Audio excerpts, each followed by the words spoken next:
Heading डाल लिया differentiability.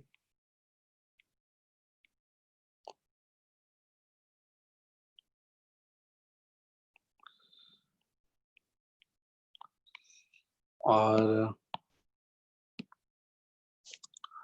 First point लिख लिया, if a function fx is differentiable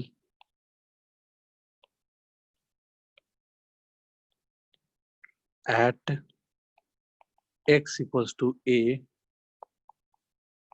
then limit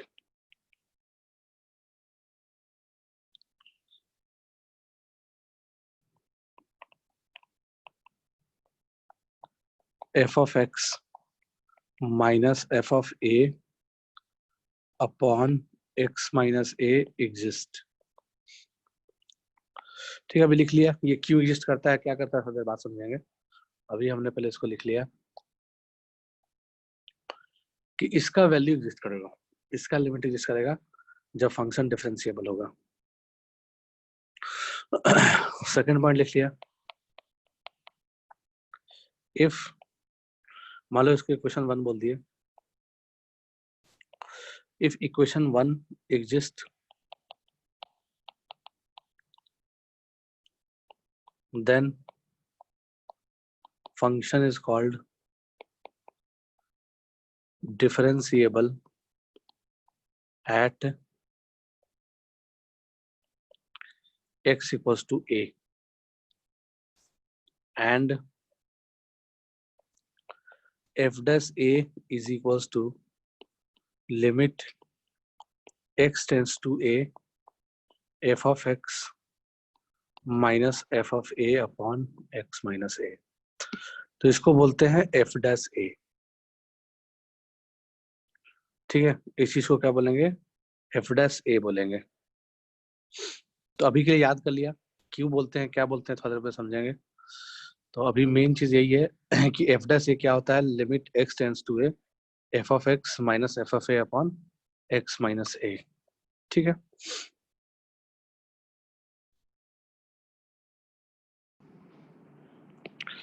next point लिख लेते हैं,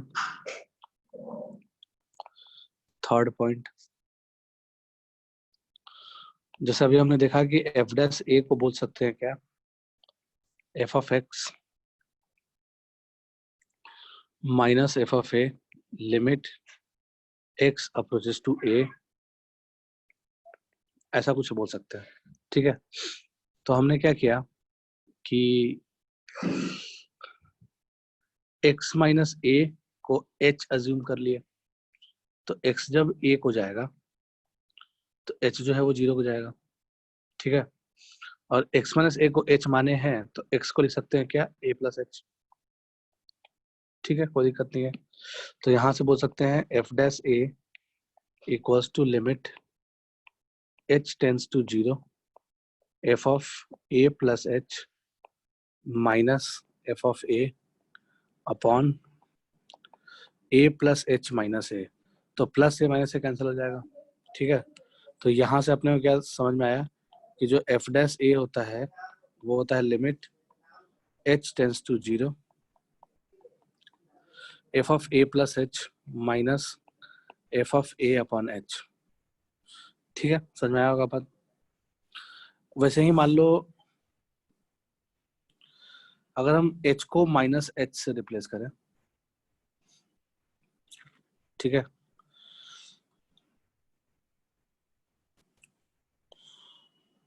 तो ये जो कहलाएगा, ठीक है, पहले तो इसको याद कर लिया कि f डैश a ये होता है।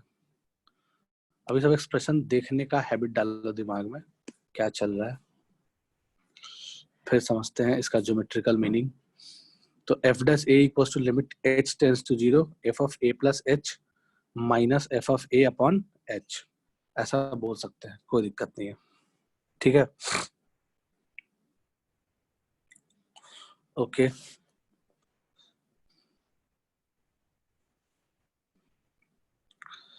ठीक है, लिख लिए हो गए, आगे बढ़ते हैं।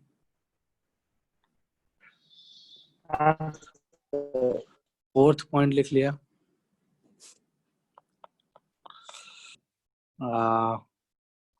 जैसे मान लो जो हमारा एक्सप्रेशन नंबर 1 था, जिसको हमने इक्वेशन नंबर 1 बोला था, ठीक है, उसका लेफ्ट हैंड लिमिट, यानी left hand limit of equation 1 is called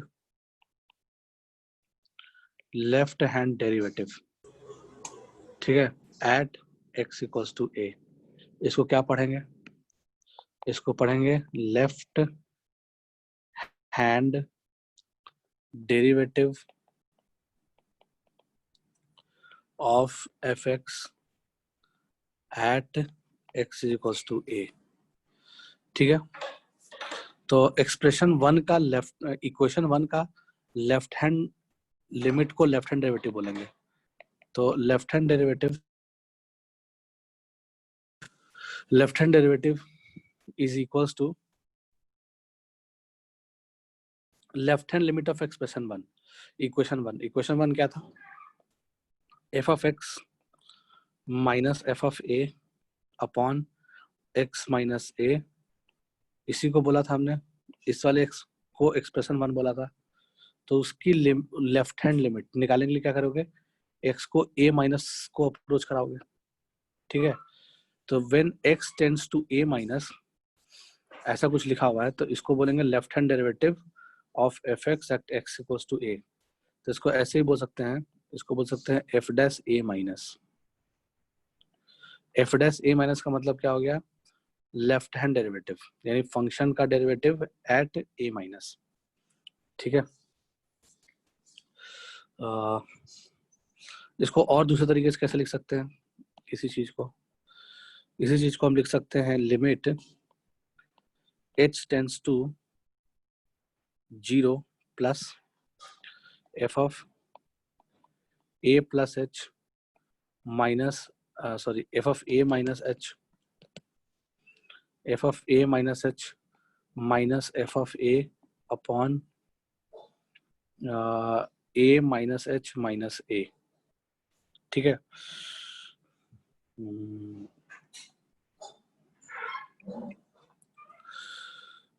तो सही है।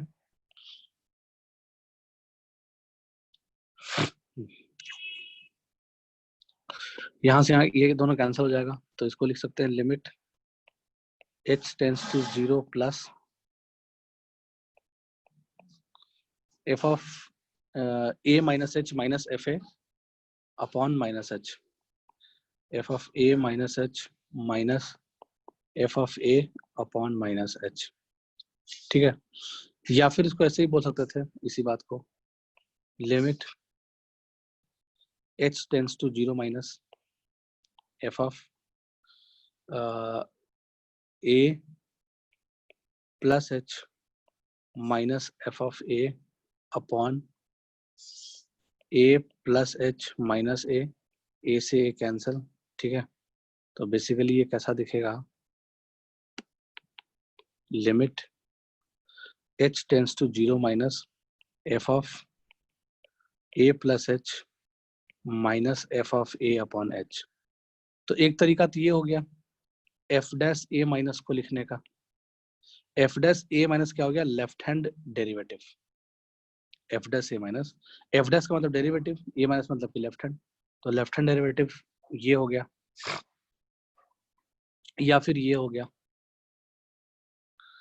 ठीक है, या फिर ये हो गया। समझ में आ रहा होगा बात? तो हमने लिमिट में बताया था ये सब लिख सकते हैं कि नहीं लिख सकते, इसमें किसी को डाउट हो तो बोल दो, है ना। तो लेफ्ट हैंड डेरिवेटिव यानी f डैश a माइनस को तुम इन तीनों तरीके से रिप्रेजेंट कर सकते हो। एक तो पहला फॉर्म ये हो गया, दूसरा फॉर्म ये हो गया, और तीसरा फॉर्म ये हो गया, ठीक है। सब एक ही बात को रिप्रेजेंट कर रहा है, कोई डिफरेंस नहीं है, सब में कहानी सेम चल रही है, ठीक है। समझ में आया होगा आई होप। यानी इन शॉर्ट तुम कहने का तो यही होना चाहिए, ठीक है, तो इतना समझ में आ गया होगा आई होप। वैसे हमने 3 तरीके से जैसे इसको लिखा, वैसे ही राइट हैंड डेरिवेटिव को भी लिख सकते हैं, ठीक है। तो नेक्स्ट पॉइंट करके लिखते हैं, पॉइंट नंबर 5, उसमें बोलेंगे right hand limit of equation 1 is called F dash A plus, या फिर इसी को बोल दिया right hand derivative, right hand derivative of F X at X is equals to A. ऐसे ही बोल सकते हैं इसको, कोई दिक्कत नहीं है। तो जो राइट हैंड डेरिवेटिव आता है, right hand derivative of F X at X equals to A बराबर limit x tends to A plus F of x minus F of A upon X minus A. ठीक है, ये एक form हो गया लिखने का राइट हैंड डेरिवेटिव को, फॉर्म 1 बोल सकते हैं इसको। इसी को बोल दिया F dash A plus, right hand derivative मतलब क्या हो गया, F dash A plus. So F dash A plus को राइट हैंड डेरिवेटिव बोल सकते हैं, उसको ऐसे लिख सकते हैं। इसको और दूसरे तरीके से लिखने का तरीका क्या हो गया, limit h tends to 0 plus F of A plus h minus F of A upon, नीचे में क्या लिखोगे, a plus h minus a, तो एच बचेगा सर। ठीक है, कोई दिक्कत नहीं है। तो ये एक तरीका हो गया राइट हैंड डेरिवेटिव को लिखने का। अगर इसी में तुम limit h tends to 0 minus लिख रहे हो, तो यहाँ पे f of a minus h लिखना पड़ेगा, minus F of A upon minus h, यानी कि ए माइनस एच माइनस है तो माइनस एच बच जाएगा। समझ में आ रहा है बात? तो ये 3 तरीके से हम एक ही बात को लिख रहे हैं। ये हो गया फॉर्म 1, ये हो गया फॉर्म 2 और ये हो गया फॉर्म 3। समझ में आ रहा है बात? तीनों एक ही बात को बोल रहा है, तीनों एफ डैश ए प्लस को ही रिप्रेजेंट कर रहा है। समझ में आ रहा होगा बात? ठीक है, इसके बाद हाँ इसको लिख लो। ये कैसा है, किसी को समझने में दिक्कत है ऐसे देख लो कि एक्चुअली में आना क्या चाहिए था, F of A plus minus, अगर राइट हैंड डेरिवेटिव की बात करें तो F of A plus minus F of A upon A plus minus A आना चाहिए, ऐसे ही कुछ आना चाहिए ना। ठीक है, तो सेकंड वाला एक्सप्रेशन में देखो, जो 2 नंबर एक्सप्रेशन है उसमें F of A plus H, H क्या 0 प्लस को जा रहा है, तो ए में अगर हम 0 प्लस ऐड करेंगे तो ए प्लस बन जाएगा। तो एफ ऑफ ए प्लस तो लिखा हुआ है ये, माइनस एफ ए अपॉन, फिर ए प्लस को लिख सकते हैं ए प्लस एच, फिर एच अप्रोच 0, तो ए प्लस को ए प्लस एच लिख सकते हैं, कोई दिक्कत नहीं है। तो माइनस ए तो कैंसिल होकर एच नीचे डिनोमिनेटर में। तो आई होप समझ में आया होगा। तो ये 3 तरीके से एक ही बात को लिखने का तरीका हो गया। ठीक है, इसके आगे देख लिया, if left hand derivative of a function at X equals to A बराबर right hand derivative of function at X equals to A, अगर दोनों बराबर होता है तो हम बोलते हैं if this then function is differentiable at X equals to A. तो फंक्शन जो है वो एक्स इक्वल्स टू ए पे डिफरेंशिएबल होगा। ठीक है, समझ में आ रहा होगा बात?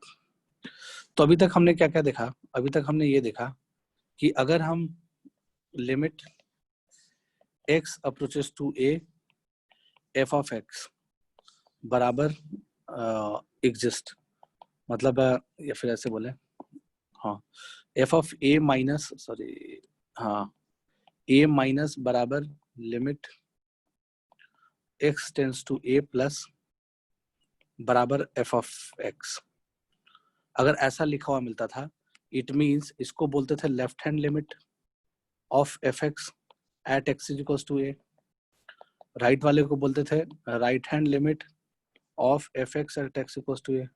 जब दोनों बराबर होता था तो हम बोलते थे लिमिट एग्जिस्ट, ये बोलते थे ना, if this equals to this hence limit x tends to A F of x exist, ये एग्जिस्ट करेगा और फाइनाइट वैल्यू होगा इन शॉर्ट। तो पहला ये तो हमने लिमिट में पढ़ा था, कोई दिक्कत नहीं है। ओके, फिर हमने कॉन्टिन्यूटी में क्या पढ़ा कि अगर लेफ्ट हैंड लिमिट बराबर फंक्शन की वैल्यू एट ए बराबर राइट हैंड लिमिट एट ए।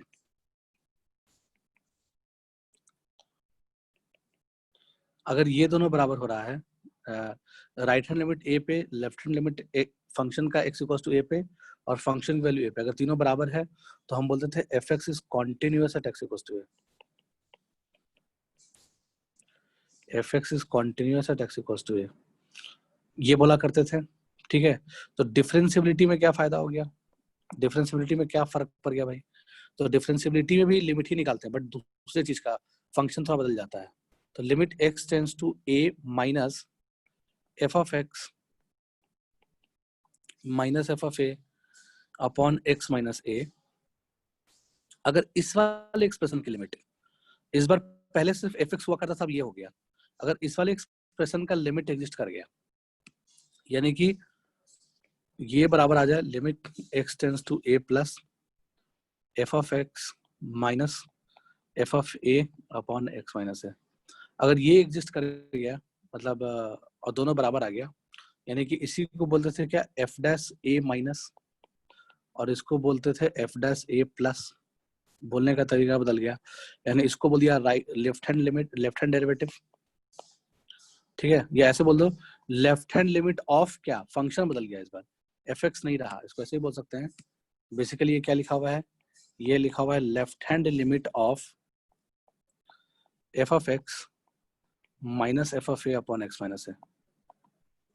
इस वाले एक्सप्रेशन का left hand limit at X is equals to A बराबर right hand limit of F X ना होकर कुछ और आ गया, क्या आ गया, F X minus F of A upon X minus A आ गया। ठीक है, at X equals to A. अगर ये दोनों बराबर है, ये दोनों एग्जिस्ट कर रहा है, तो इसी को हम बोलते हैं लेफ्ट हैंड डेरिवेटिव। तो left hand derivative of F X बोलेंगे इसको।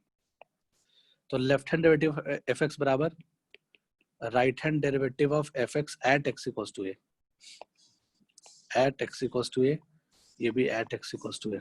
समझ में आ रहा है बात, है ना, टर्मिनोलॉजी समझ में आ रहा है। तो हम बोलते हैं अगर ये हो रहा है, यानी इफ, एक ही बात को अलग तरीके से लिखे, इफ ये हो रहा है, पहला पॉइंट इफ ये हो रहा है, पहले को ही पहला दूसरा एक ही बात लिखा हुआ है, तीसरा भी एक ही बात लिखा हुआ है, चौथा भी एक ही बात लिखा हुआ है। ठीक है, समझ में आ रहा है बात, सब एक ही बात लिखा हुआ है, अलग अलग तरीके से लिखे हैं सिर्फ। ठीक है, तो इफ वन एग्जिस्ट, मतलब इफ वन इज ट्रू, यानी कि लेफ्ट हैंड डेरिवेटिव बराबर राइट हैंड डेरिवेटिव, देन तो हम बोल सकते हैं यहां से देन एफ एक्स यानी देन एफ डैश ए एग्जिस्ट। तो बोलेंगे कि एफ डैश ए एग्जिस्ट करेगा। ठीक है, यानी कि अदर वर्ड्स में कैसे बोल सकते हैं, F x is differentiable at X is equals to A. इसका मतलब ये हो गया। ठीक है, ठीक है, इसमें एक छोटा सा क्वेश्चन ले लेते हैं, उसको यूज करना समझ में आ जाएगा। जैसे मान लो क्वेश्चन नंबर 1 लिख लिया, let f x is equals to x square plus 7x, find f dash 1। अपने को एफ डैश 1 निकालना है, इसकी वैल्यू। तो हमने फॉर्मूला क्या पढ़ा है, एफ डैश ए बराबर limit x approaches to A F of x minus F of A upon X minus A, यही होता है। तो अगर अपने को एफ डैश 1 निकालना है तो ए की जगह पे 1 रख दो, तो limit x approaches to 1, f of x क्या है, एक्स स्क्वायर प्लस 7x है, माइनस f1 क्या है, अगर तुम इसमें f1 निकालो, f ऑफ 1 निकालो, तो x के जगह पे 1 डालेंगे तो 8 आ जाएगा, तो minus 8 divided by x minus a यानी x माइनस 1। ठीक है, अब देखते हैं इसका लिमिट एग्जिस्ट करता है कि नहीं, और अगर इसका लिमिट एग्जिस्ट कर गया तो जो लिमिटिंग वैल्यू इस एक्सप्रेशन की आएगी वही हमारा एफ डैश 1 कहलाएगा, यानी फंक्शन का derivative at X equals to A कहलाएगा। ठीक है, तो x को 1 डालेंगे तो 0 अप्रोचिंग बाय 0 अप्रोचिंग फॉर्म बन रहा है। ठीक है, तो इसका लिमिट निकालने के लिए हमने क्या किया, ऊपर वाले को फैक्टराइज कर लिया तो उसका एक फैक्टर x-1 आएगा और एक फैक्टर x+8 आएगा, सॉरी x-8 आएगा। ठीक है, तो +8 टर्म बन जाएगा, सॉरी -8 लाना है, तो x+8 आ जाएगा। ठीक है, ऐसा कुछ आएगा अपॉन x-1, ये कैंसिल। अब x के जगह पे 1 डाल दिया, कितना मिल गया, 9 मिल गया। तो यहाँ से अपने क्या समझ में आया कि जो f'1 का वैल्यू होगा वो 9 होगा। ठीक है, तो ये जो तरीका हमने निकाला f'1 का, ये जो हमने कहानी किया, इसको बोलते हैं बाय यूजिंग फर्स्ट प्रिंसिपल। इसको क्या पढ़ेंगे, बाय यूजिंग फर्स्ट प्रिंसिपल। तो फर्स्ट प्रिंसिपल को यूज करके, by using first principle of differentiation, हमने ये यूज करके डिफरेंशिएशन की वैल्यू निकाली, f'1 की वैल्यू निकाली। एक तरीका जो आज तक पढ़ते आ रहे हो, है ना, दूसरा तरीका, उसमें क्या करोगे, f' निकाल लोगे। f' निकाल लिया तो कितना आ जाएगा, 2x+7। f' निकाल लिया कितना आ जाएगा, 2x+7। तो अब x के जगह पे 1 डाल दो, तो f'1 की वैल्यू कितनी आ जाएगी, 2 × 1 + 7 विच इज इक्वल्स टू 9। ठीक है, ऐसा कुछ आ गया।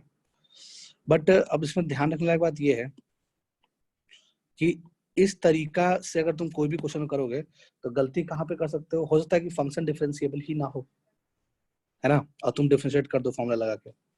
क्योंकि ये हम आज तक क्या करते आ रहे थे, हम आज तक ये सोचते नहीं थे कि फंक्शन डिफरेंशिएबल है कि नहीं। क्योंकि हमें आज तक जितना भी फंक्शन मिला है ना, फिजिक्स में पढ़े या मैथ्स में पढ़े, कहीं भी पढ़े, तो आज तक तुमने ये जो डिफरेंशिएशन का तरीका यूज किया तो अपने को फंक्शन सारा डिफरेंशिएबल ही हुआ करता था, तो जरूरत ही नहीं था पहचानने का कि डिफरेंशिएबल है कि नहीं।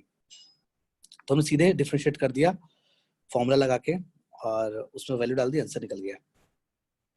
ठीक है, तो ये तो हो गया बाय यूजिंग फॉर्मूला, जो हम पहले अब तक करते आ रहे हैं।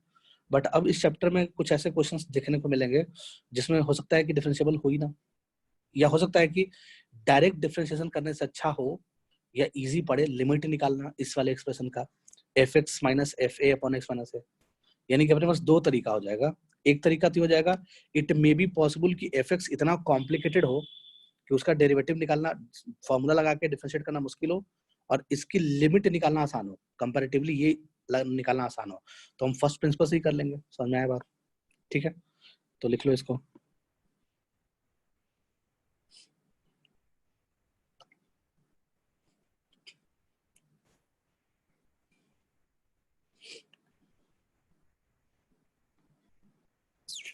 ठीक है, नेक्स्ट और भी लिख सकते हैं। इसी मान लो अगर तुमसे पूछा जाए कि sin x का डेरिवेटिव बताओ, यानी कि चलो तुमसे ये भी पूछा जा सकता है इसमें, इस क्वेश्चन में, कि अगर मान लो f(x) बराबर sin x दिया हुआ है, ठीक है, तो अपने को f' π/2 बताओ। ठीक है, अगर ऐसा क्वेश्चन है तो उसके लिए हम क्या करेंगे, कहानी सिंपल है। अगर हम फर्स्ट प्रिंसिपल से करें तो किसकी लिमिट निकालेंगे, limit x tends to π/2 f(x) यानी कि sin x माइनस f(a) यानी f(a) बोले तो f π/2 यानी कि sin π/2 which is equals to 1 upon क्या लिखोगे, x - π/2 लिख सकते हैं, कोई दिक्कत नहीं है, यही कहानी है। ओके, तो इसकी लिमिट एग्जिस्ट करती है कि नहीं वो देख लेते हैं। बेसिकली ये हमने क्या लिखा, ये वही बात तो लिखे, limit x tends to a f(x) minus f(π/2 upon x - π/2, उसी बात को तो लिखे, तो यही तो कहलाएगा f' π/2। तो ये क्या कहलाएगा, f' π/2 कहलाएगा, कोई दिक्कत नहीं है। तो इसकी लिमिट निकाल लेते हैं। तो देखा कि ये 0/0 फॉर्म बन रहा है, तो इसकी लिमिट निकालने के कई तरीके हैं, तुमको हर तरीका पता होना चाहिए, है ना। तो 0/0 फॉर्म बना है तो LH रूल भी लगा सकते हो, है ना, या फिर कोई और तरीके से भी कर सकते हैं, कोई दिक्कत नहीं है। तो चलो मान लीजिए इसको हमने ऐसे कर लिया, इसकी लिमिट निकाल निकालनी है तो हमने साइन एक्स माइनस 1 को लिख लिया, साइन पाई बाई 2 ही रहने दिया, ठीक है, कोई दिक्कत नहीं है। नीचे में एक्स माइनस पाई बाई 2 है ही, कोई दिक्कत नहीं है। लिमिट क्या है, X tends to pi by 2, तो limit x tends to pi by 2, sine C मैंने साइन डी का फॉर्मूला लगा लिया, तो sine C minus sine D का फॉर्मूला क्या होता है, 2 sine difference of angle divide by 2, यानी X minus pi by 2 divide by 2, सही है। कॉस दोनों का सम डिवाइड बाई 2, तो x plus pi by 2 divide by 2 लिख सकते हैं, upon X minus pi by 2, सही है, कोई दिक्कत नहीं है। तो उसके बाद हमने पढ़ा है कि लिमिट में हमने एक चीज पढ़ा था कि साइन ऑफ समथिंग एनीथिंग लिखा हुआ रहे और ये पूरा प्रोडक्ट फॉर्म में हो और एनीथिंग जीरो को जा रहा हो तो हम उसको उसी एनीथिंग से रिप्लेस कर सकते हैं। समझ में आ रहा है बात? अगर साइन ए प्रोडक्ट फॉर्म में हो और एनीथिंग जीरो को जा रहा हो तो साइन एनीथिंग को एनीथिंग से रिप्लेस कर सकते हैं। तो एनीथिंग जीरो को जा रहा है क्या, यानी कि साइन का आर्गुमेंट जीरो को जा रहा है, यानी ये चीज जो है वो जीरो को जा रहा है, जो अभी लाल से घेरा हमने वो जीरो को जा रहा है, और जो चीज ग्रीन से घेरा हमने वो प्रोडक्ट फॉर्म में है, तो इसका मतलब कि उसको उसके आर्गुमेंट से रिप्लेस कर सकते हैं, ठीक है, लिमिट निकालने के लिए। तो कर दो रिप्लेस, तो 2 into x minus pi by 2 divided by 2 into cos of, अब देखो इसमें चाहो तो वैल्यू डाल सकते हो, cos pi by 2 plus pi by 2 cos pi हो जाएगा, तो कॉस पाई बाई 2 बन जाएगा ये, डिवाइड बाई नीचे में एक्स माइनस पाई बाई 2 बन जाएगा। तो दिख रहा होगा ये 2 से 2 cancel, x minus pi by 2 से एक्स माइनस 2 कैंसिल, और कॉस पाई बाई 2 आ गया तो वैल्यू कितना आ गया, 0 आ गया। समझ में आ रहा है क्या? हेलो, तो limit x tends to pi by 2 जो आया, लिमिटिंग वैल्यू कितना आ गया, 0 आ गया। तो इसका मतलब कि एफ डैश पाई बाई 2 कितना आ गया, 0 आ गया। अगर हम इसी चीज को फॉर्मूला लगाया करते हैं, अगर इसी चीज को फॉर्मूला लगाया करते हैं तो कैसे करते हैं फॉर्मूला लगा के, तो फॉर्मूला लगा करने के लिए इजी था, कोई दिक्कत नहीं है, वो तो एक स्टेप में हो जाता है। फॉर्मूला लगाते तो क्या करते हैं, अपने को एफ डैश एक्स निकालते डायरेक्टली, डिफरेंशिएट करते हैं, साइनस का डेरिवेटिव क्या होता है, कॉस एक्स, साइनस का डेरिवेटिव क्या होता है, कॉस एक्स होता है, और अपने को क्या चाहिए, एफ डैश पाई बाई 2 चाहिए, तो एफ डैश पाई बाई 2 बराबर cos pi by 2 which is equal to 0। आ रहा है समझ बात? ठीक है, तो बेसिकली अपने को क्या समझ में आया कि इसका मतलब कि एक्चुअल तरीका तो यही है, इन शॉर्ट देखा जाए तो एक्चुअल तरीका यही है डिफरेंशिएशन का, समझ में आ रहा है बात, है ना? यानी कि जो आज तक फॉर्मूला जो रटते आ रहे थे, जिसका प्रूफ नहीं बताया गया था तुम्हें, है ना, कहीं ना कहीं वो सब फॉर्मूला यहीं से निकला होगा, कहीं ना कहीं वो सारे फॉर्मूले यहीं से निकले होंगे। तो चलो, जैसे मान लो ई रेस टू एक्स का फॉर्मूला बनाना है कि derivative of e raise to x क्या होगा, ठीक है, तो यानी कि मान लो एफ एक्स दिया हुआ है ई रेस टू एक्स, मान लीजिए ये एफ एक्स दिया हुआ है और ई रेस टू एक्स का डेरिवेटिव क्या होगा, अपने को ये फॉर्मूला निकालना है। फॉर्मूला आया कहाँ से, ई रेस टू एक्स का डेरिवेटिव सेम होता है, तो देखते हैं वो सेम कैसे आया था। तो मान लो कि अगर तुम्हें एफ डैश अल्फा निकालना हो या एफ डैश एच निकालना हो, whatever, suppose F dash H निकालना है तुम्हें कि एफ डैश एच क्या आएगा,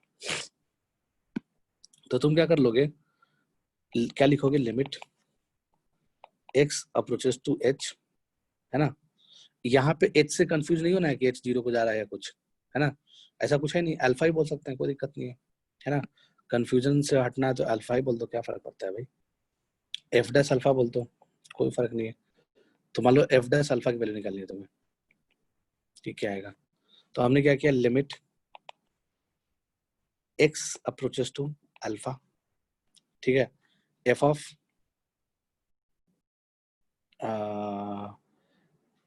x minus F of alpha upon X minus alpha, ठीक है, तो limit x tends to alpha F X E raise to X है, E raise to x minus E raise to alpha, सही है क्या, F alpha क्या हो जाएगा, raise to alpha upon X minus alpha, लिख सकते हैं।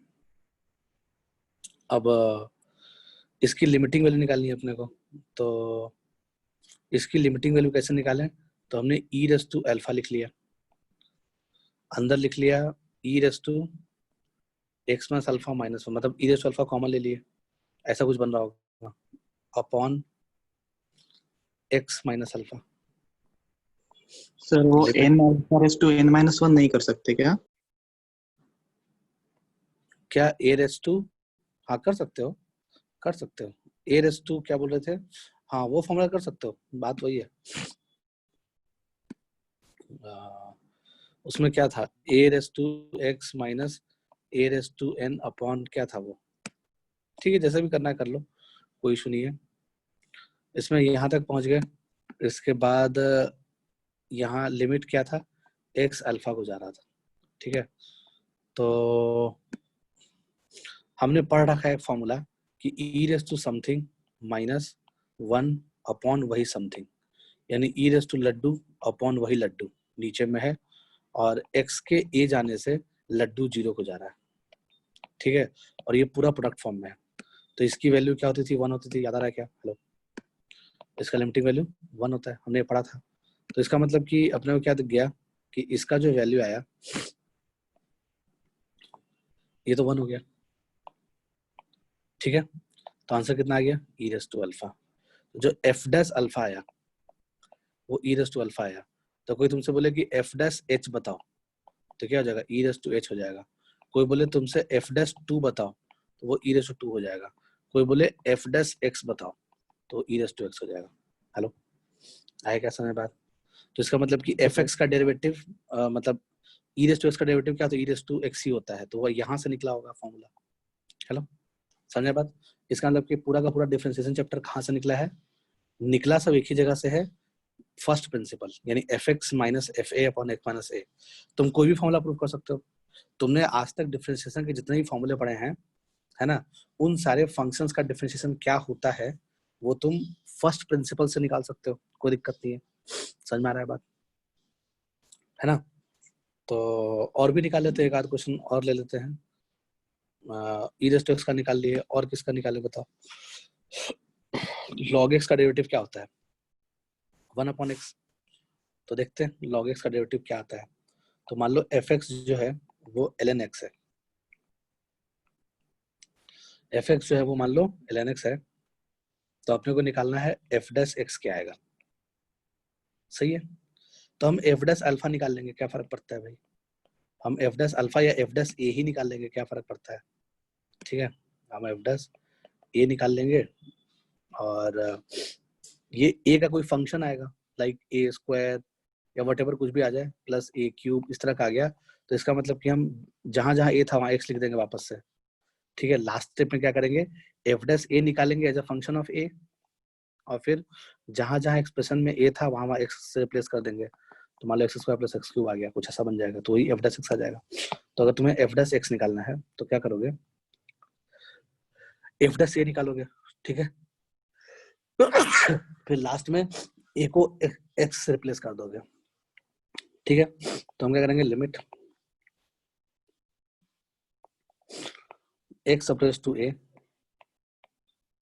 F of x minus F of A upon X minus A, इसको क्या बोलेंगे, एफ डैश ए, सही है क्या? तो यहाँ से अपने को क्या मिलेगा, यहाँ से अपने को मिलेगा limit x tends to a, f of x की वैल्यू ln x है, ln x minus ln a upon x minus a, ऐसा कुछ बन गया, ठीक है। और उसके बाद अपने को इसकी लिमिट निकालनी है, तो 0/0 फॉर्म बन रहा है। अब इसकी लिमिट निकालने के लिए क्या करेंगे, तो limit x tends to a ln x minus ln a upon x minus a का लिमिट चाहिए अपने को, तो इसको लिख सकते हैं क्या, ln x अपॉन a, ऐसे लिख सकते हैं, ठीक है ना, अपॉन x माइनस है। नेक्स्ट स्टेप में कर सकते हैं इसको, limit x tends to a ln of, एक जोड़ दिया और एक घटा दिया, तो 1 plus x by a minus 1, ऐसे लिखने में कोई दिक्कत नहीं है, अपॉन x माइनस ए, या फिर इसमें भी तुम चाहो तो a बाहर कॉमन ले लो, डिनोमिनेटर में a कॉमन ले लोगे तो x by a minus 1 type का चीज बन जाएगा। सही है। तो हमने बहुत पहले एक फॉर्मूला पर रखा है लिमिट में कि ln 1 प्लस समथिंग, यानी समथिंग मतलब लड्डू, अपॉन नीचे में वही लड्डू, दोनों लड्डू सेम है और लड्डू जो है वो 0 को जा रहा है और ये पूरा चीज क्या प्रोडक्ट फॉर्म में है, तो इसकी वैल्यू क्या होती थी 1। हेलो, ये हमने पढ़ा है फॉर्मूला लिमिट में, यानी कि लिमिट में क्या पढ़े हो, limit x tends to 0 ln 1 plus x upon x, और x 0 को जा रहा है तो इसकी वैल्यू 1। ये हमने लिमिट का फॉर्मूला पर रखा है, ठीक है। तो इसका मतलब कि ये जो पार्ट मिला इसका लिमिट कितना हो जाएगा, 1 हो जाएगा, देख पा रहे हो बात को। तो आंसर कितना आ जाएगा 1 अपॉन ए। तो जो एफ डैश ए आया वो क्या आ गया 1 अपॉन ए आया, देयरफॉर हम बोल सकते हैं कि जो एफ डैश एक्स आएगा वो 1 अपॉन एक्स आएगा। तो एल एन एक्स का डेरिवेटिव क्या होता है 1 अपॉन एक्स होता है। समझ में आया बात। तो दुनिया में जितने भी आज तक फॉर्मूला पढ़े हो डिफरेंशिएशन का, वो इसी एक्सप्रेशन को का लिमिट निकाल के बनाया गया है ना। तो आज तक जितने भी डिफरेंशिएशन में फॉर्मूला पढ़े उन सब का प्रूफ ऑफ कर सकते हो, ठीक है, बाय यूजिंग फर्स्ट प्रिंसिपल। ठीक है, आगे देखते हैं। कुछ क्वेश्चन और ले लेते हैं।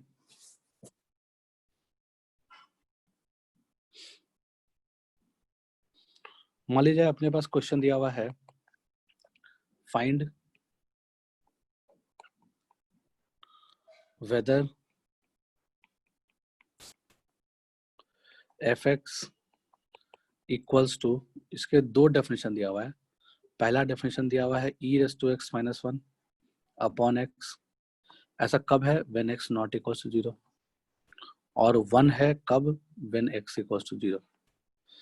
तो find whether F x is differentiable or not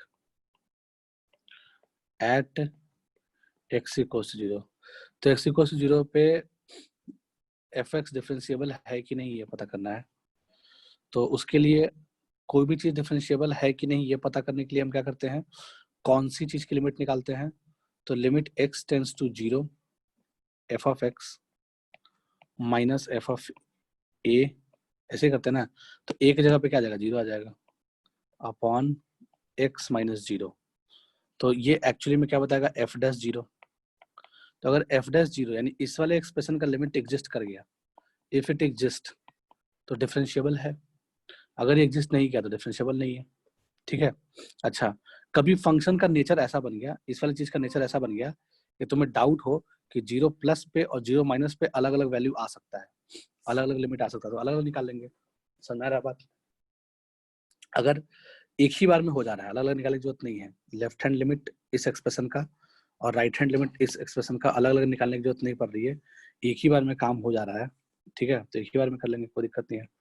समझ में आ रहा होगा बात। तो यहाँ पे क्या हो गया, इसकी लिमिट एग्जिस्ट कर जाएगी तो हो जाएगा। तो देख लो लिमिट निकाल के क्या आता है। तो लिमिट x टेंस टू 0, तो जब x 0 को अप्रोच करेगा तो एफ एक्स के अंदर 0 प्लस या 0 माइनस जाएगा। इन शॉर्ट करने का मतलब एग्जैक्टली 0 तो जाएगा नहीं। तो अगर फंक्शन के अंदर एग्जैक्टली 0 नहीं जाएगा तो एफ एक्स का कौन सा डेफिनेशन लेंगे। एफ एक्स के दो डेफिनेशन है, एक है डेफिनेशन D1 और एक है डेफिनेशन D2, ठीक है। D1 है E raise to x minus 1 by X और D2 है 1। तो दोनों में से कौन सा वैलिड है, कौन सा सही है, कौन सा लेना सही रहेगा। तो लिमिट के अंदर अपने को पता है कि 0 प्लस से 0 माइनस जाएगा, एग्जैक्टली जो जाएगा नहीं अंदर, तो इसका मतलब कि D1 लेंगे। तो D1 will be equals to e raise to x minus 1 by x minus F0। अब F0 दिया हुआ है 1, तो एग्जैक्टली जब x की वैल्यू 0 है तो y की वैल्यू कितनी है 1, तो F0 की वैल्यू कितना दिया हुआ है 1 दिया हुआ है अपॉन x, ऐसा कुछ आ गया। तो देखते हैं इस वाले एक्सप्रेशन का लिमिट एग्जिस्ट करता है कि नहीं। तो limit x tends to 0 e raise to x minus 1 minus x divide by x square, ऐसा कुछ बन गया। इसकी लिमिटिंग वैल्यू अगर फाइनाइट आ गई, एग्जिस्ट कर गई, तो हम बोल सकते हैं कि एफ डैश 0 एग्जिस्ट करेगा। और एफ डैश जीरो का वैल्यू भी निकल जाएगा। तो ई रेस टू एक्स को एक्सपैंड कर लो, तो 1 plus x square by 2 factorial and so on. तो ये हो गया ई रेस टू एक्स का expansion, -1 minus x divide by x square. तो हमने एक्सपेंशन से सीखा था लिमिट, तो 1 - 1 cancel, plus x minus x cancel, x square cancel, answer कितना आ जाएगा 1/2। ठीक है, तो हम बोलेंगे कि हाँ फंक्शन जो है वो डिफरेंशिएबल है 0 पे, और एफ डैश 0 की जो वैल्यू है वो 1/2 आ रही है। ठीक है, समझ में आया बात?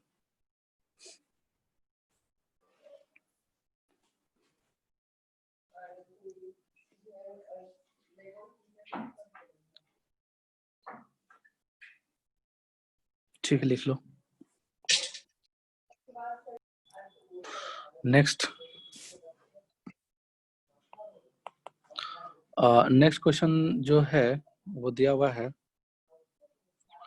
लेट मतलब एफ एक्स जो है वो एफ एक्स का जो डेफिनेशन दिया हुआ है वो दो डेफिनेशन है। एक दिया हुआ है 4x square minus 3x plus 7। ऐसा कब करेंगे? जब x less than equals to 1 आएगा। जब x 1 से बड़ा आएगा तो क्या करेंगे? 7x minus x square plus 2। ठीक है, ये आना चाहिए पूरा कहानी एफ एक्स का। तो बोला है find f dash 1, find f dash 1 if exist, if exist. अगर ये एग्जिस्ट कर रहा है तो एफ डैश 1 की वैल्यू बताओ। ठीक है, इसको करने के लिए क्या करेंगे कि देख हमने क्या देखा कि 1 के पहले फंक्शन का डेफिनेशन अलग है, 1 के बाद फंक्शन का डेफिनेशन अलग है ना। तो अगर हम इसकी लिमिट निकालें, limit x tends to 1 f of x minus f of 1 upon x minus 1, तो 1 जब x 1 प्लस को जाएगा, जब x जो है वो 1 प्लस को जाएगा तो fx का डेफिनेशन अलग हो जाएगा, और x जब 1 माइनस को जाएगा तो fx का डेफिनेशन अलग हो जाएगा। तो इसका मतलब कि इसमें अपने को अलग अलग निकालना पड़ेगा, है ना। एफ डैश 1 प्लस अलग निकालेंगे और एफ डैश 1 माइनस अलग निकालेंगे। ठीक है, तो हमने क्या किया, एफ डैश 1 माइनस पहले निकाल लिया। तो limit x approach to 1 minus F of x minus F of 1 equals to x minus 1। तो एफ ऑफ 1 निकाल के अलग अलग रख लो साइड में। तो एफ ऑफ 1 की वैल्यू कितनी आ रही है? एग्जैक्टली 1 पे फंक्शन का कौन सा डेफिनेशन यूज होगा? ऊपर वाला यूज होगा। ठीक है, x इक्वल्स टू 1 के लिए 1 डाल दिया तो 4 - 3 + 7 कितना आ जाएगा? 8 आ जाएगा। तो जो f1 की वैल्यू आई वो कितनी आ गई? 8 आ गई। इसमें कोई दिक्कत नाम की चीज नहीं है ऑफ कोर्स। तो f1 इक्वल्स टू 4 - 3 1 8, f1 की वैल्यू 8 आ गई। तो f1 तो हर जगह सेम रहेगा, चाहे राइट हैंड लिमिट निकालो चाहे लेफ्ट हैंड लिमिट निकालो, f1 तो f1 है।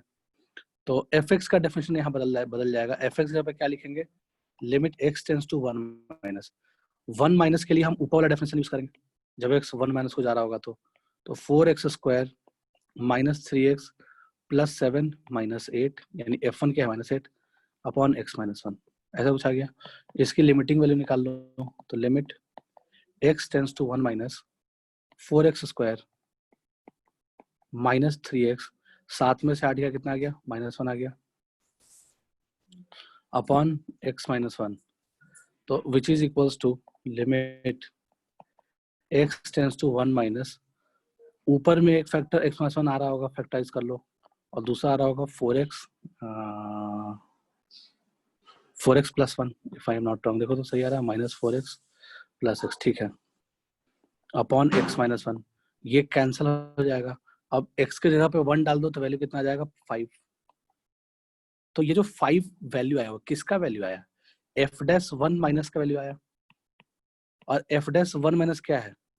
लेफ्ट हैंड डेरिवेटिव है ना। और ये लेफ्ट हैंड डेरिवेटिव क्या है?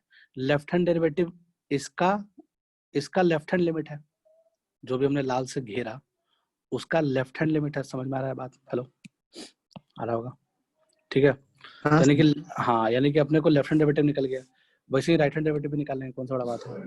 तो एफ डैश 1 प्लस निकाल लेंगे। Is equals to limit x tends to 1 plus. जब x 1 प्लस को जा रहा होगा तो fx की जगह पे क्या यूज होगा, 7x minus x square plus 2। अच्छा ये fx हो गया, माइनस f1 कितना है 8, तो माइनस 8 अपॉन x माइनस 1। ऐसे कुछ करेंगे तो यहाँ से कितना मिल जाएगा, यहाँ से माइनस एक्स स्क्वायर मिलेगा,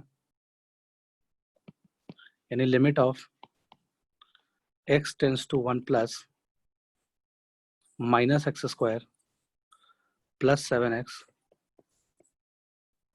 और क्या है minus x square plus 7x, 2 minus 8 कितना हो जाएगा, माइनस 6 अपॉन x माइनस 1। तो ऊपर वाले का जो फैक्टर बनेगा वो minus times of x minus 1, और दूसरा फैक्टर बन जाएगा x minus 6 if I am not wrong, minus plus 6, x plus 6 लेंगे, हाँ ठीक है शायद सही है। x प्लस 6 देखो तो आ रहा है क्या, x square minus x square का टर्म बनेगा माइनस एक्स प्लस 6x, तो 6 माइनस एक्स 5x बराबर है माइनस 6 लेना होगा, ठीक है माइनस 6 लेंगे, ये ऊपर वाले का फैक्टर बन जाएगा।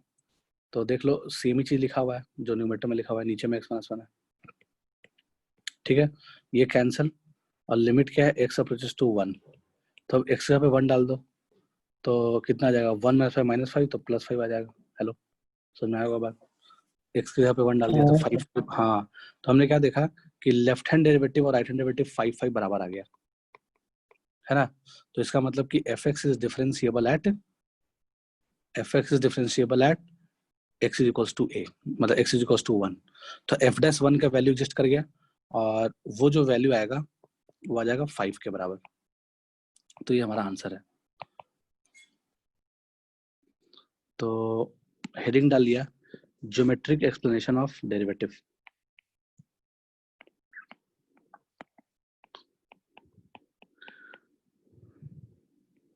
ज्योमेट्रिक एक्सप्लेनेशन ऑफ डेरिवेटिव, तो डेरिवेटिव का ज्योमेट्रिक एक्सप्लेनेशन देख लेते हैं क्या आया क्या नहीं आया। तो मान लो हमने कोई सा भी कर्व ले लिया, सपोज हमने ये कर्व ले लिया, ठीक है, और ये मान लिया जाए एक्स एक्सिस ले लिया, ये एक्स एक्सिस हो गया, और कहीं x is equals to a ले लो, ये मान लो x is equals to a है, ठीक है,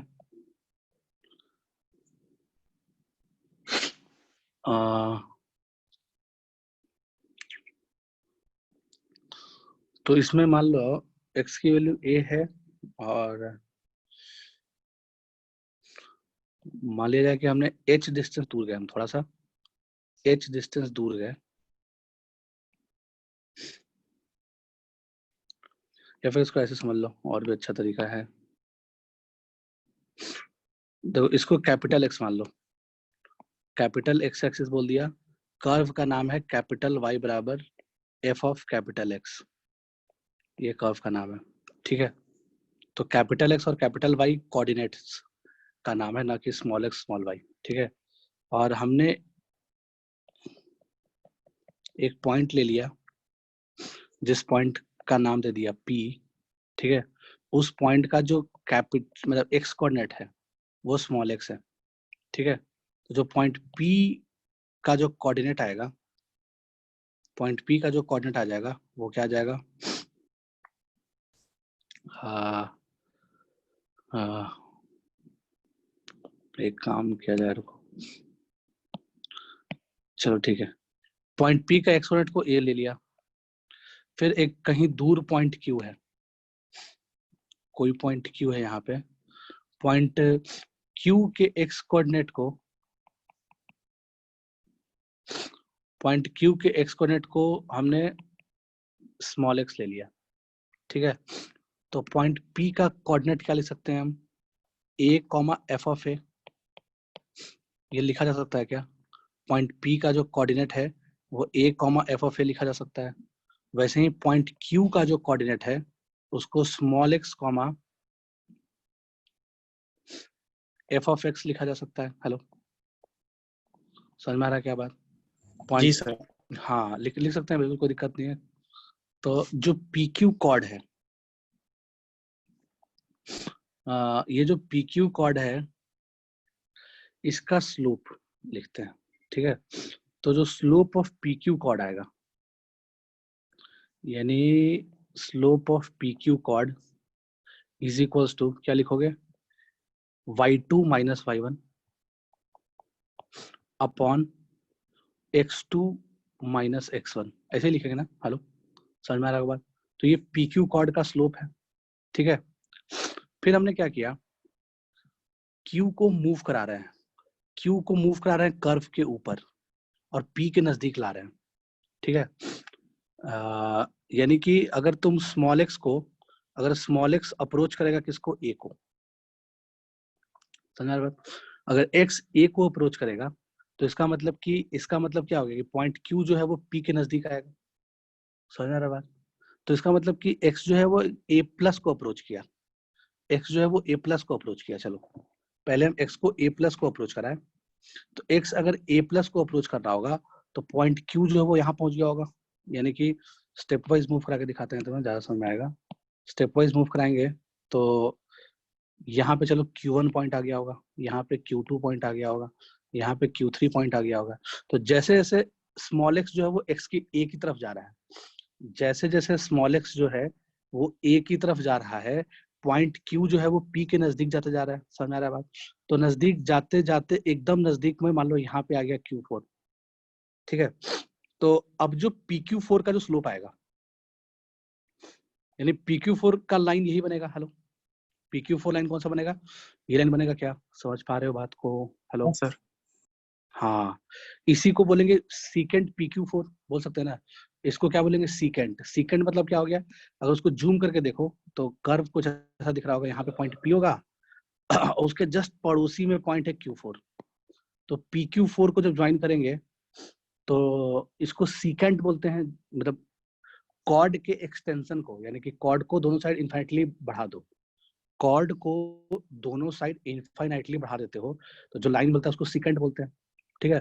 तो जो PQ4 सीकेंट है ना, ये जो सीकेंट आया PQ4, इसको बोलते हैं राइट हैंड टेंजेंट। यानी कि ये कहीं ना कहीं तुमको दिख रहा होगा कि ये टेंजेंट है, तो डिफाइन कैसे होता है देख लो। तो ये जो PQ4 सीकेंट आया इसको बोलेंगे हम लोग राइट हैंड टेंजेंट, इसको बोलेंगे right hand tangent at x equals to a। समझ में आ रहा बात? x इक्वल्स टू a पे राइट हैंड टेंजेंट आ गया, तो जो ग्रीन वाला लाइन आ गया वो राइट हैंड टेंजेंट आ गया। समझ में आया बात?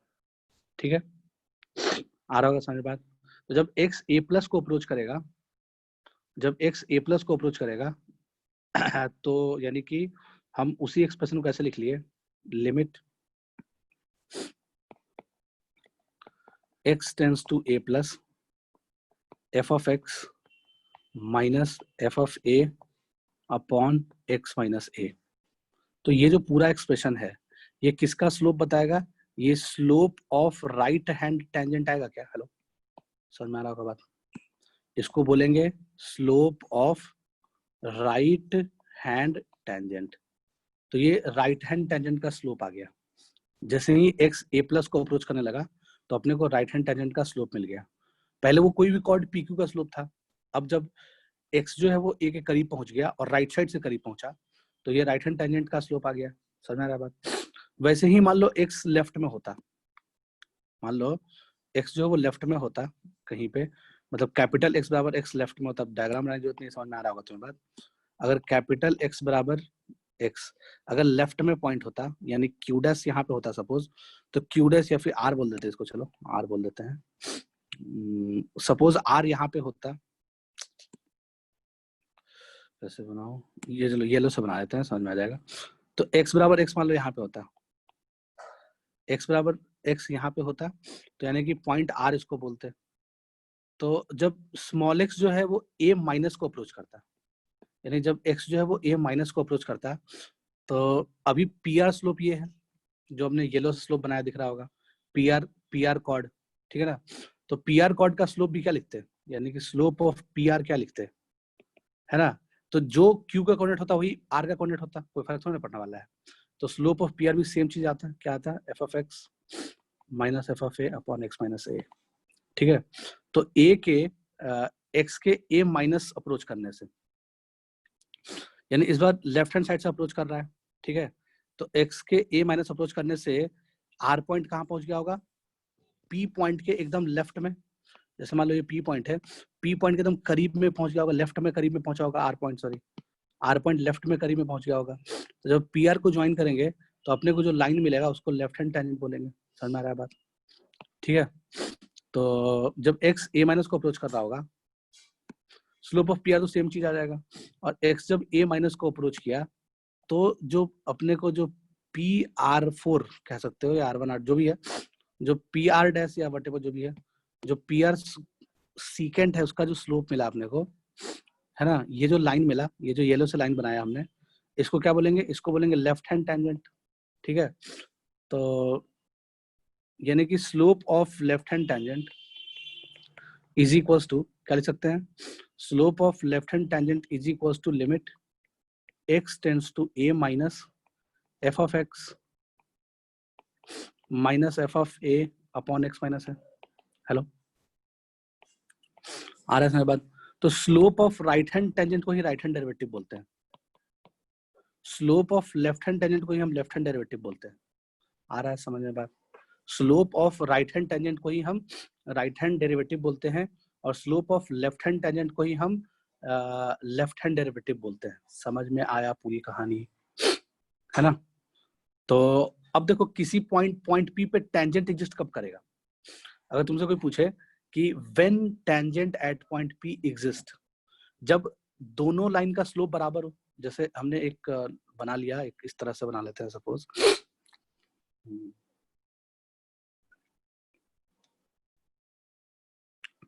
मान लो ऐसा कर्व बनाया हमने। इस कर्व में खासियत क्या है, ये पॉइंट पी है, पॉइंट पी के लेफ्ट में जो टेंजेंट है वो कुछ ऐसा दिख रहा होगा, और जो राइट में टेंजेंट होगा कुछ ऐसा दिख रहा होगा। तो पॉइंट पी पे जो राइट हैंड टेंजेंट है वो ये है, लेफ्ट हैंड टेंजेंट है जो वो ये है। समझ में आ रहा है बात? कैसे टेंजेंट ड्रॉ करते हैं? तो लेफ्ट हैंड टेंजेंट ड्रॉ करना होगा तो क्या करोगे, कोई भी कर्व पे लेफ्ट हैंड टेंजेंट अगर तुम्हें ड्रॉ करना है, मान लो तुम्हें इस कर्व पे लेफ्ट हैंड टेंजेंट ड्रॉ करना है और ये वाला पॉइंट पी है, तो पॉइंट पी के लेफ्ट पड़ोसी पॉइंट को पकड़ोगे, है ना, उन दोनों को ज्वाइन कर दोगे, तो जो टेंजेंट मिलेगा वो लेफ्ट हैंड टेंजेंट मिलेगा। ठीक है, फिर वैसे ही अगर तुम्हें पॉइंट पी पे राइट हैंड टेंजेंट ड्रॉ करना होगा तो पॉइंट पी के राइट पड़ोसी पॉइंट को पकड़ोगे, उन दोनों को ज्वाइन कर दोगे, तो तुम्हें जो लाइन मिलेगा वो राइट हैंड टेंजेंट मिल जाएगा। तो अगर लेफ्ट हैंड टेंजेंट और राइट हैंड टेंजेंट का स्लोप सेम नहीं होगा तो दोनों सेम लाइन हो नहीं सकता है। तो जब दोनों सेम लाइन नहीं होगा, यानी कि लेफ्ट हैंड टेंजेंट का स्लोप और राइट हैंड टेंजेंट का स्लोप अगर बराबर नहीं होगा, है ना, ध्यान सुनना, अगर लेफ्ट हैंड टेंजेंट का स्लोप और राइट हैंड का स्लोप बराबर नहीं होगा, दोनों सेम लाइन नहीं होगा, सेम लाइन नहीं होगा तो पॉइंट पी का टेंजेंट क्या बोलेंगे, ये वाला बोलेंगे कि ये वाला बोलेंगे, कंफ्यूजन हो गया, है ना। तो हम क्या बोलेंगे कि टेंजेंट डिफरेंशिएबल है ही नहीं, वहां पे टेंजेंट है ही नहीं, यानी कि पॉइंट पी पे टेंजेंट ड्रॉ नहीं कर सकते हैं। समझ में आया क्या? हेलो, आया? कहानी समझ में आ रहा होगा टोटल? तो इसका मतलब क्या हो गया कि पॉइंट पी पे टेंजेंट ड्रॉ नहीं कर सकते, इसका मतलब कि लेफ्ट हैंड टेंजेंट के स्लोप को लेफ्ट हैंड डेरिवेटिव बोलते हैं और राइट हैंड टेंजेंट के स्लोप को राइट हैंड डेरिवेटिव बोलते हैं। तो इसका मतलब कि जब लेफ्ट हैंड डेरिवेटिव और राइट हैंड डेरिवेटिव बराबर होगा तो इसका मतलब लेफ्ट हैंड टेंजेंट और राइट हैंड टेंजेंट का स्लोप बराबर होगा, तो इसका मतलब कि लेफ्ट हैंड टेंजेंट और राइट हैंड टेंजेंट सेम ही लाइन होगा, तो इसका मतलब कि पॉइंट पी पे टेंजेंट एग्जिस्ट करेगा, तो इसका मतलब कि पॉइंट पी पे फंक्शन डिफरेंशिएबल होगा। आया समझ में बात? हेलो, हाँ सर। आ गया ना? तो यहीं से कहानी निकली थी सारी। ठीक है, तो इन शॉर्ट अपने को सारी बातें समझ में आ गई, यानी कि अपने को प्रूफ समझ में आ गया कि कैसे क्या हो रहा था, ज्योमेट्रिक एक्सप्लेनेशन समझ में आया कि नहीं आया। तो टेंजेंट का डेफिनेशन लिख लेते हैं, यानी कि अभी तक जो टेंजेंट के बारे में पढ़े थे, है ना, बहुत सारा चीज गलत पढ़े थे कि जो जो कर्व को टच करे या ऐसा वैसा, ऐसा कुछ नहीं होता है। टेंजेंट का सही डेफिनेशन क्या है तो वो लिख लेते हैं। ये सब कॉपी कर लिया होगा, आई होप समझ में भी आ गया होगा, आया ना? ठीक है, आगे देखते हैं।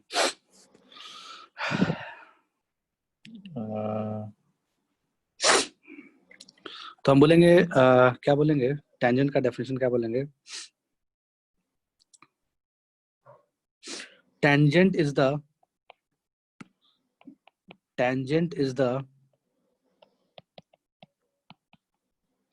लिमिटिंग केस ऑफ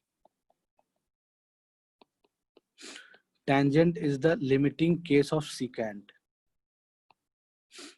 ठीक है, टेंजेंट क्या होता है, सीकेंट का लिमिटिंग केस होता है, और बस यही है। लिमिटिंग केस मतलब क्या हो गया, या फिर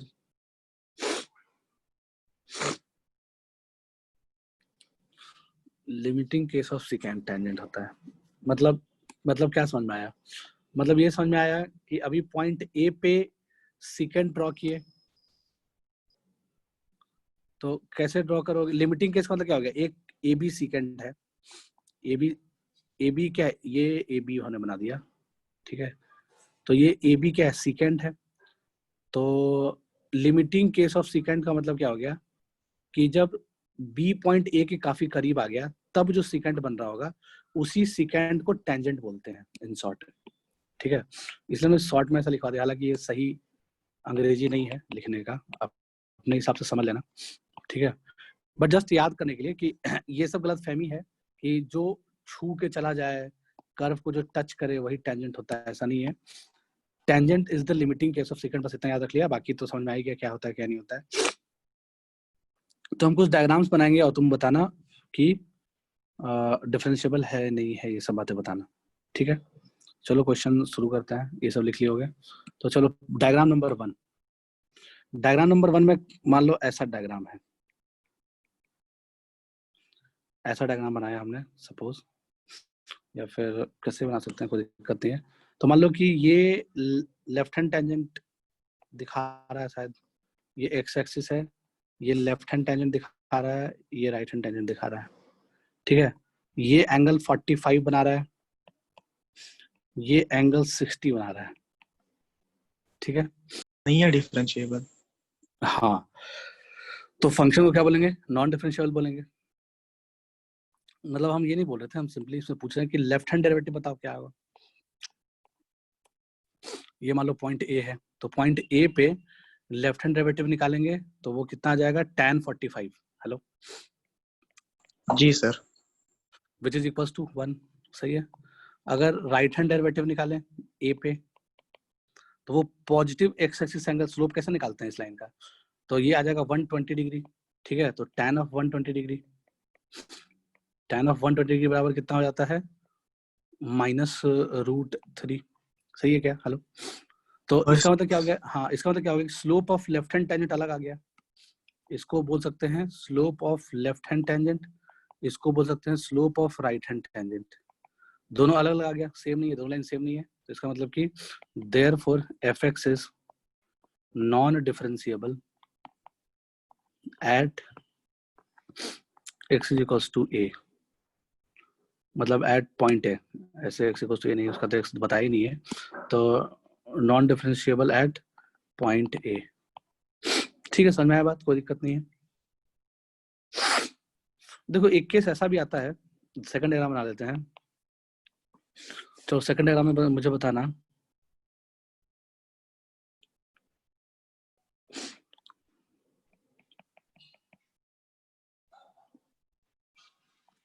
ये डायग्राम है, ठीक है, पॉइंट ए यहाँ पे है, तो जो इसमें राइट हैंड टेंजेंट होगा वो कैसे लिखोगे, तो ए के राइट पड़ोसी को ज्वाइन करोगे। तो पहले तो लिमिटिंग केस ऑफ सीकेंट बनाना है, तो मान लो बी ये ले लिया, यहाँ पे सी ले लिया सपोज, तो बी को करीब लाते जाओ, यानी कि B1 लिखा, B2 लिखा, बी को ए के करीब लाते जाएंगे तो जो हमारा एक ऐसा लाइन मिलेगा, हेलो मिलेगा ना, तो ये ए बी बोल सकते हो, इसको ए बी बोल सकते हो, वटेवर, समझ में आ रहा है, आ रहा होगा। और वैसे ही सी पॉइंट को नजदीक लाते गए, वैसे ही सी पॉइंट को नजदीक लाते गए, नजदीक लाते गए, नजदीक लाते गए, तो जो नेक्स्ट इधर का जो चीज बनेगा वो ऐसा बनेगा, हेलो। तो ये जो येलो से मिला इसको एसी बोल सकते हैं, यानी कि एसी सीकेंड का लिमिटिंग केस। देखो हम जो बोलना चाह रहे थे, क्यों डेफिनेशन हमने लिखवाया था, ये एसी सीकेंड हुआ क्या, हेलो। और ये जो येलो से जो ब्लू से बना हुआ है वो एसी सीकेंड है, और लिमिटिंग केस ऑफ एसी सीकेंड क्या है, limiting case of AC सीकेंड yellow वाला लाइन है, समझ में आ रहा है बात। ब्लू वाला लाइन जो AC लिखा हुआ है, जो ब्लू से हमने लाइन बनाया AC लाइन, ये क्या हो गया, AC सीकेंट हो गया, और ये क्या हो गया, लिमिटिंग केस ऑफ सीकेंट हो गया। समझ में आया बात, आ रहा होगा।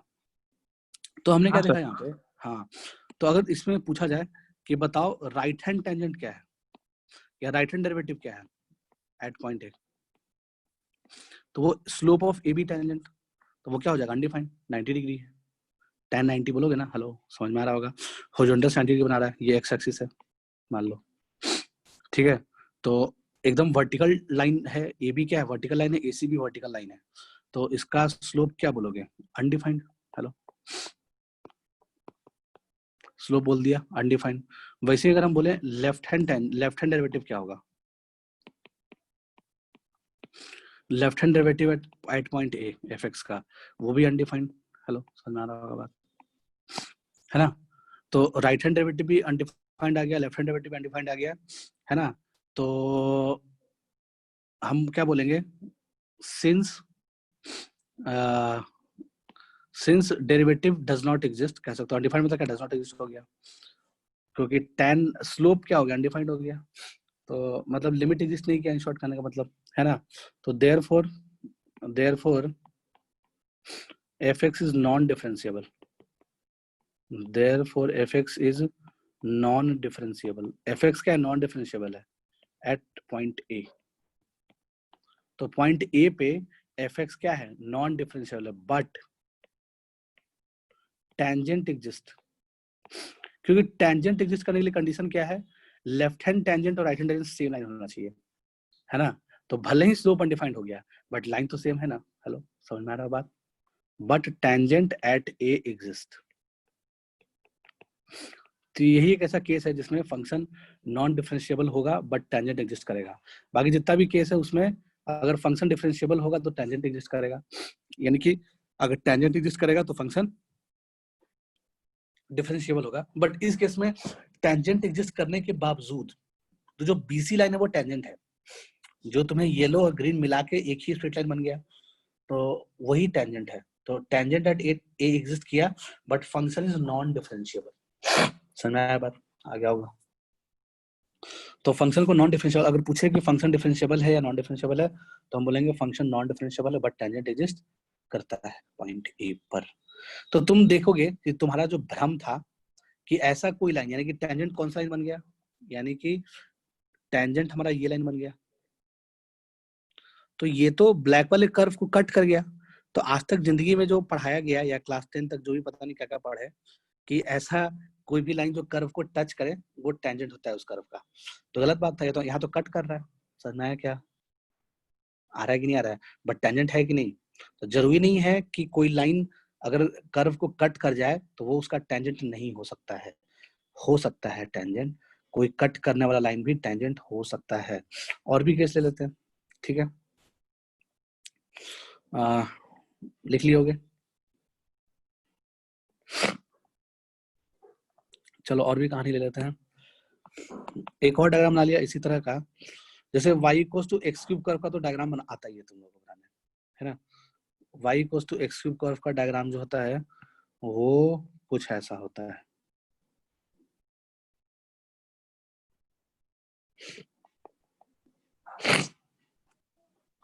तो ये कर्व हो गया y equals to x cube, ठीक है ना। तो y equals to x cube का जो राइट हैंड टेंजेंट है वो ये है, लेफ्ट हैंड टेंजेंट है जो वो ये है, चलो कलर सुनाते समझ में आएगा। लेफ्ट हैंड टेंजेंट जो है वो ये है और राइट हैंड टेंजेंट जो है वो ग्रीन वाला है, समझ में आ रहा है बात। तो ग्रीन वाला हो गया राइट हैंड टेंजेंट, येलो वाला हो गया लेफ्ट हैंड टेंजेंट, ठीक है। तो y equals to x cube curve, अब दोनों का स्लोप क्या है, 0 0, समझ में आ रहा है बात। तो लेफ्ट हैंड टेंजेंट का स्लोप भी अगर कोई पूछे तो 0 बोलोगे और राइट हैंड टेंजेंट का स्लोप भी कोई पूछे तो 0 बोलोगे, ठीक है। दोनों का स्लोप बराबर और दोनों सेम ही लाइन है भी, यानी एक्स एक्सिस है वो तो बेसिकली। तो एक्स एक्सिस जो होता है, x axis is tangent, x axis is tangent to y equals to x cube at x equals to 0। तो x इक्वल्स टू 0 पे या ऑरिजिन पे कह सकते हो, ऑरिजिन पे y equals to x cube curve का जो टेंजेंट होता है वो एक्स क्यूब होता है, सॉरी एक्स एक्सिस होता है। तो एक्स एक्सिस जो है वो कट कर रहा है, समझ आ रहा है बात? तो जरूरी नहीं है कि कट करता हुआ लाइन टेंजेंट ना हो, और यहाँ पे डिफरेंशिएबल होगा, यहाँ पे फंक्शन डिफरेंशिएबल होगा, ऐसा नहीं बोलेंगे नहीं है डिफरेंशिएबल, है ना, क्योंकि लेफ्ट हैंड डेरिवेटिव और राइट हैंड डेरिवेटिव के वैल्यू 0 आ गया। तो इस केस में अगर तुमसे कोई बोले कि लेफ्ट हैंड डेरिवेटिव बताओ तो 0, राइट हैंड डेरिवेटिव बताओ तो 0, दोनों चूंकि बराबर आ गया तो फंक्शन डिफरेंशिएबल है, तो देयरफॉर f डैश 0 की वैल्यू कितनी आ गई, 0 आ गई, है ना। तो यानी कि फंक्शन डिफरेंशिएबल है, कोई दिक्कत नहीं है। टेंजेंट भी एग्जिस्ट कर रहा है, बट वर्टिकल टेंजेंट जब एग्जिस्ट करेगा तो फंक्शन नॉन डिफरेंशिएबल हो जाएगा। यानी कि जहां पे वर्टिकल लाइन टेंजेंट होगा, कर्व पे अगर कोई वर्टिकल लाइन टेंजेंट है तो उस पॉइंट पे, जैसे यहाँ पे वर्टिकल लाइन टेंजेंट था तो वर्टिकल लाइन का स्लोप अनडिफाइंड होता है, इसीलिए वहां पे फंक्शन नॉन डिफरेंशिएबल हो जाएगा। ठीक है, समझ में आ रहा होगा बात?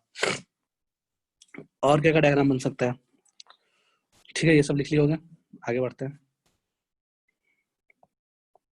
हो गया क्या? हाँ सर। एक और डायग्राम देख लिया जाए। डायग्राम नंबर 4 में कहानी क्या है?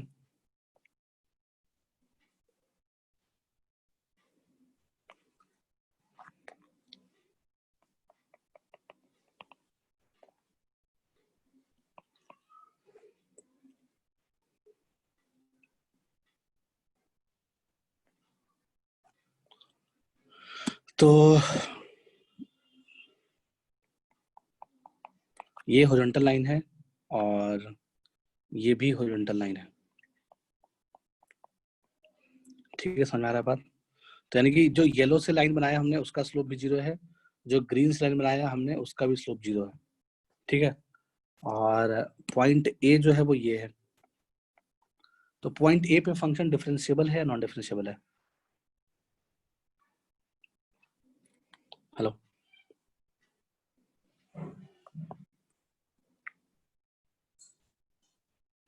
जल्दी बताओ, पॉइंट ए पे फंक्शन डिफरेंशिएबल है या नॉन डिफरेंशिएबल है?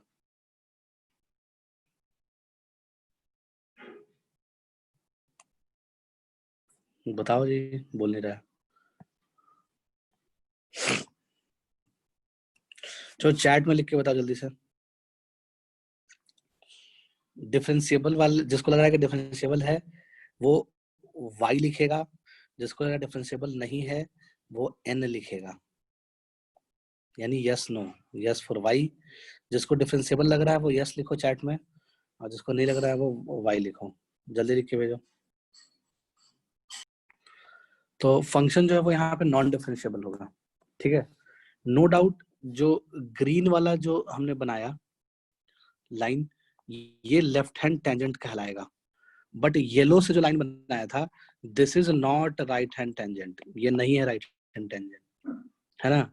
तो राइट हैंड टेंजेंट का डेफिनेशन क्या बोला था हमने, बार बार बोला है कि जिस पॉइंट पे राइट हैंड टेंजेंट ड्रॉ करना हो तुम क्या करते हो, उस पॉइंट से जस्ट पड़ोसी पॉइंट को ज्वाइन करते हो।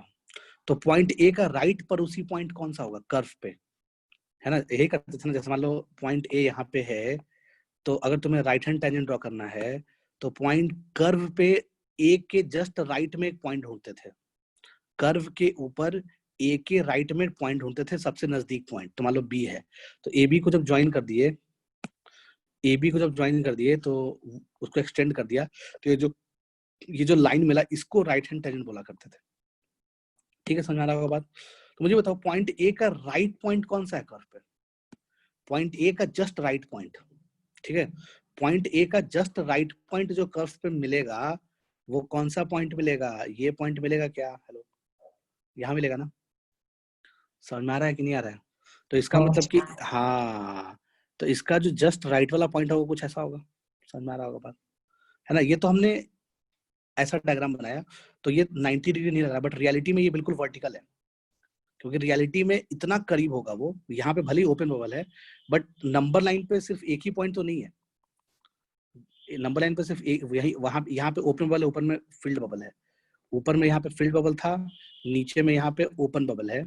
ठीक है, तो ऐसे डायग्राम से लग रहा है बट रियलिटी में ये इतना नजदीक होगा, ये येलो वाला लाइन, सॉरी ब्लू वाला लाइन जो राइट हैंड टेंजेंट है, यानी कि राइट हैंड टेंजेंट को क्या बोलते हैं, लिमिटिंग केस ऑफ सीकेंट बोलते हैं।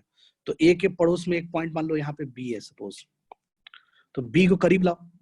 करीब कितना मैक्सिमम ला सकते हो तुम? यहाँ तक ला सकते हो मैक्सिमम, हेलो, है ना? तो जो ए बी जो limiting case of A B secant मिलेगा वो एक्चुअली में राइट हैंड टेंजेंट होगा। समझ में आ रहा होगा बात? हेलो, वो एक्चुअली में, हाँ, तो इसका मतलब कि जो राइट हैंड टेंजेंट है वो ये है, बट चूंकि ये दिखने में लग रहा है कि वर्टिकल नहीं है, बट रियलिटी में ये वर्टिकल होगा बिल्कुल, ठीक है? तो राइट हैंड टेंजेंट का स्लोप अनडिफाइंड है और लेफ्ट हैंड टेंजेंट का स्लोप 0 है। समझ में आया बात? तो फंक्शन कहाँ से डिफरेंशिएबल होगा? डिफरेंशिएबल होने के लिए राइट है, और टेंजेंट भी एग्जिस्ट नहीं करेगा, टेंजेंट भी एग्जिस्ट नहीं करेगा। समझ में आया बात? पूरा बात समझ में आ गया होगा? तो फंक्शन इज नॉन डिफरेंशिएबल, यानी कि तुम एक चीज ऑब्जर्व कर लियोगे कि फंक्शन में जब भी ब्रेक होगा, फंक्शन में जब भी ब्रेक होगा फंक्शन नॉन डिफरेंशिएबल होगा, है ना? ब्रेक होने का मतलब डिसकंटिन्यूअस। समझ में आया क्या? तो इसका मतलब कि अपने को ये समझ में आ गया कि डिसकंटिन्यूअस है। अगर फंक्शन डिसकंटिन्यूअस है, अगर फंक्शन डिसकंटिन्यूअस है तो पक्का नॉन डिफरेंशिएबल होगा। दुनिया की कोई ताकत उसको डिफरेंशिएबल नहीं बोल सकता है अगर फंक्शन में ब्रेक है तो। समझ में आया बात? चाहे कैसा भी डायग्राम बनाओ, तुम कैसा भी ब्रेक वाला डायग्राम बनाओगे जिसमें जिसमें ब्रेक हो रहा हो, मान लो यहाँ से यहाँ तक बनाए फिर कर्व में ब्रेक हो गया, ऐसा कुछ, तो फंक्शन नॉन डिफरेंशिएबल आएगा ना। तो जहां भी फंक्शन ब्रेक होगा, जहां भी कॉन्टिन्यूटी ब्रेक होगी, जहां भी फंक्शन डिसकंटिन्यूअस हो जाएगा, वहां पे फंक्शन नॉन डिफरेंशिएबल भी होगा फॉर श्योर। ठीक है, ओके, समझ में आया होगा बात? अच्छा, वैसे ही अगर फंक्शन कॉन्टिन्यूअस है, अगर फंक्शन कॉन्टिन्यूअस है तो फंक्शन डिफरेंशिएबल भी हो सकता है और नॉन डिफरेंशिएबल भी हो सकता है। पीछे देख लो, हमने कहाँ बनाया था? यहाँ बनाया था, जैसे यहाँ ये डायग्राम देख लो, इसमें फंक्शन कॉन्टिन्यूअस है क्या? है ना? हेलो, देख लो, इसमें ग्राफ तो कॉन्टिन्यूअस है बट फंक्शन नॉन डिफरेंशिएबल है ना पॉइंट पी पे, है ना?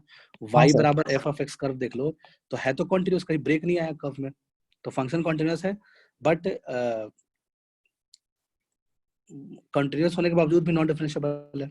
ठीक है, तो जरूरी नहीं है कि कॉन्टिन्यूअस हो तो डिफरेंशिएबल होगा ही, उल्टा टू नहीं है, ऐसा दिमाग में मत बिठाना। कॉन्टिन्यूअस होगा तो फंक्शन डिफरेंशिएबल, जैसे यहाँ भी फंक्शन कॉन्टिन्यूअस है बट नॉन डिफरेंशिएबल है सेकंड नंबर में, और 1 नंबर 2 नंबर दोनों में नॉन डिफरेंशिएबल है।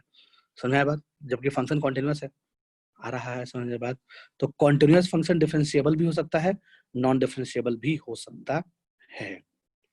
ठीक है, समझ में आया होगा बात? वैसे ही 2 पॉइंट और ध्यान रखो, अगर फंक्शन उल्टा उल्टा देख लेते हैं, अगर फंक्शन नॉन डिफरेंशिएबल है, अगर फंक्शन नॉन डिफरेंशिएबल है तो फंक्शन कॉन्टिन्यूअस भी हो सकता है, डिसकंटिन्यूअस भी हो सकता है। हेलो, अगर फंक्शन नॉन डिफरेंशिएबल है तो फंक्शन कॉन्टिन्यूअस भी हो सकता है और डिसकंटिन्यूअस भी हो सकता है। इस बात को याद रखना, डिसकंटिन्यूअस, कॉन्टिन्यूअस। उल्टा सोच पा रहे हो क्या? जैसे फंक्शन नॉन डिफरेंशिएबल है तो हमने नॉन डिफरेंशिएबल कॉन्टिन्यूअस फंक्शन देख लिया जो नॉन डिफरेंशिएबल था, और डिसकंटिन्यूअस फंक्शन भी देख लिया जो नॉन डिफरेंशिएबल, डिसकंटिन्यूअस हो गया नॉन डिफरेंशिएबल, कोई दिक्कत है नहीं। ठीक है, तो नॉन डिफरेंशिएबल है तो कॉन्टिन्यूअस भी हो सकता है, डिसकंटिन्यूअस भी हो सकता है, बट अगर डिफरेंशिएबल है, अगर फंक्शन डिफरेंशिएबल है तो वो पक्का कॉन्टिन्यूअस होगा। अगर पहले से तुमको पता चल गया कि फंक्शन डिफरेंशिएबल है, ठीक है, तो डिसकंटिन्यूअस होने का चांस है ही नहीं, क्योंकि डिसकंटिन्यूअस अगर होगा तो पक्का फंक्शन क्या हो जाएगा? नॉन डिफरेंशिएबल हो जाएगा, तो इसका मतलब कॉन्टिन्यूअस ही होना पड़ेगा। समझ में आया क्या? अगर तुम्हें क्वेश्चन में बोल रहा है कि फंक्शन डिफरेंशिएबल है तो बाय डिफॉल्ट कॉन्टिन्यूअस तुमको मानना पड़ेगा कि फंक्शन पक्का कॉन्टिन्यूअस होगा। अगर फंक्शन डिफरेंशिएबल है तो फंक्शन पक्का कॉन्टिन्यूअस होगा, और अगर फंक्शन नॉन डिफरेंशिएबल है तो फंक्शन कैन बी कॉन्टिन्यूअस और कैन बी डिसकंटिन्यूअस। ठीक है, वैसे अगर कॉन्टिन्यूटी के पर्सपेक्टिव से देखें, अगर फंक्शन डिसकंटिन्यूअस दिया हुआ है तो पक्का नॉन डिफरेंशिएबल होगा, और अगर फंक्शन कॉन्टिन्यूअस दिया हुआ है तो इट मे बी डिफरेंशिएबल और नॉन डिफरेंशिएबल। आया? इसको ध्यान में रखोगे हमेशा, यानी ये पॉइंट और ये पॉइंट ध्यान में रखना है, जो हमने दोनों ब्लू से घेरा, इन दोनों बातों को ध्यान रखना है, क्योंकि क्वेश्चन में अलग से बोलेगा नहीं तुम्हें, ये तुम्हें खुद से समझना है।